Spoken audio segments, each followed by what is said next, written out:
ദുനിയാവിലെ ജീവിതം അല്ലാഹു തആല ഏറ്റെടുത്തിരിക്കണം. നമ്മൾ ജീവിക്കേണ്ടത് അല്ലാഹു തആല ഏറ്റെടുക്കാത്തൊരു ജീവിതം ഒരു ഭാഗം നമുക്ക് വരാനുണ്ട്. ഇന്ന് മനുഷ്യനങ്ങ് മരിച്ചാൽ ആ മനുഷ്യൻ ആ ജീവിതത്തിലേക്കാണ്, ആ ലോകത്തിലേക്കാണ് കടന്നു പോകുന്നത്.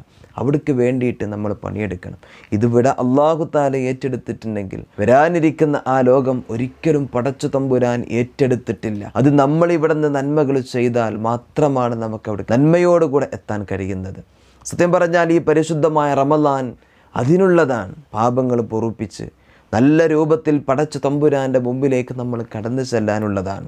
ഒരു ഉമ്മ പ്രസവിച്ച കുഞ്ഞിനെ പോലെ തറാവീഹുകളെ കൊണ്ട് ഒരുപാട് പാപങ്ങൾ പൊറുപ്പിക്കാൻ നമ്മളെ കൊണ്ട് കഴിയുന്നുണ്ടെങ്കിൽ, ഒരു ഫർളെടുത്താൽ 70 ഫർളിൻ്റെ പ്രതിഫലം ലഭിക്കുന്നുണ്ടെങ്കിൽ, ഒരു സുന്നത്തിൻ്റെ ഒരു സാധാരണ ഫർളിൻ്റെ പ്രതിഫലം ലഭിക്കുന്നുണ്ടെങ്കിൽ, ഇതുകൊണ്ടൊക്കെ നമുക്ക് മുന്നേറാൻ നമ്മളെ കൊണ്ട് കഴിയാൻ റമളാൻ സത്യം പറഞ്ഞാൽ നമ്മുടെ ഇരുലോകം വിജയിക്കാനുള്ളതാണ് എന്ന് സ്വയം നമ്മൾ മനസ്സിലാക്കാം.